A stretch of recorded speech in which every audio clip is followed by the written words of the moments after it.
bawat luha may pag-asang tangan, mga pangarap na minsang iniwan, ngayon'y binubuo ng ating bayan. Kapit-pisik tayo'y magtatagumpay sa hirap at Sa amin pong ang laki po ng pagbabago, lalo na sa aming mga pagsasaka. Lalo na po ngayon, dati yung mga traders, kinuha po nila yung palay namin, napakababa. Ngayon po, pag sinananayan po ang kumuha, mas mataas po dun sa kuha po ng mga traders. Para po yung, andito po yung kunuha na malaki, mga dryer, mabasaman yung namin, yung palay namin, walang problema.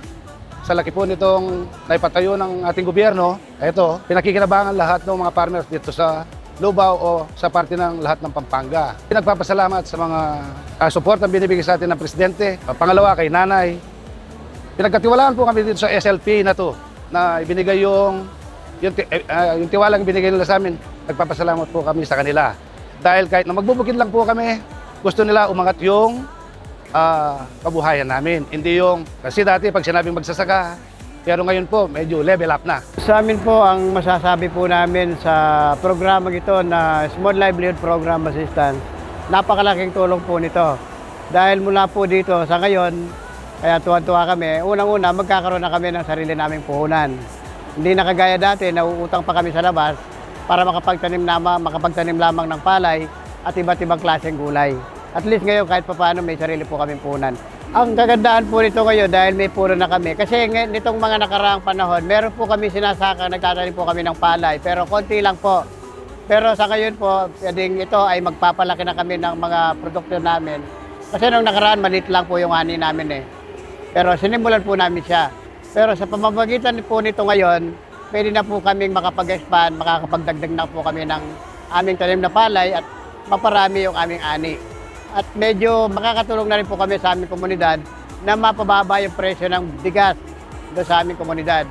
Pinapasalamatan po namin ito kay Governor Nanay Lilia Pineda at saka kay Secretary Res Gatchalian at kay Pangulong Bongbong Marcos. Malaking tulong po ang naisipan po ng ating gobyerno na magpatayo ng rice milling facility dito sa Pampanga. Unang-una po, mawawala na po yung mga middleman. At malaking tulong po sa aming mga magsasaka ang naisipan pong patayo ang rice milling facility na to dahil lalaki po yung kita ng mga farmers. Like for example po, kung nabibili lang po dati ng 12 pesos, ngayon po mabibili na siya ng 15 pesos pataas. Ito pong programa, malaki pong tulong to sa aming mga magsasaka kasi po maiinganyo po sila na magtanim lalo at mapapaganda po ang aming produksyon dahil po sa pag-angat po ng kita nila dahil tumataas po ang presyo po ng palay.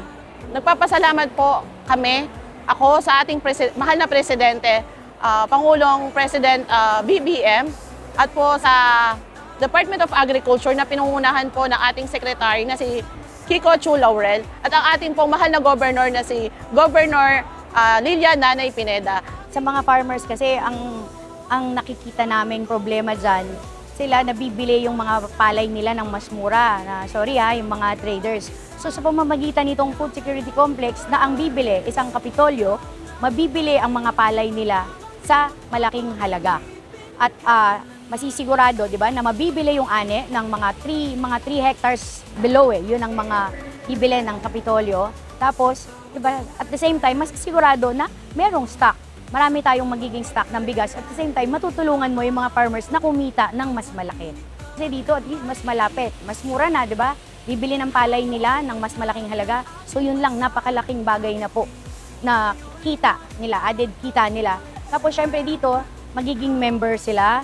So, sila din, masasama sila, magiging member sila dito. So, pag sa mga beneficiaries sa agriculture, siyempre, priority sila doon sa mga mamibigyan. Like seeds yan, fertilizer yan, lahat ng mga supplies from agriculture maibibigay sa kanila.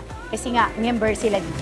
tama, tayo'y muling babangon, di magpapaalipin kailanman.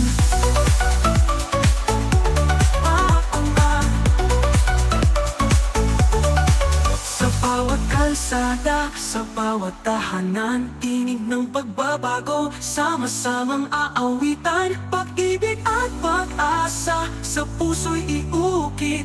Bagong Pilipinas ito'y ating itatayo't ipagpupunyagi.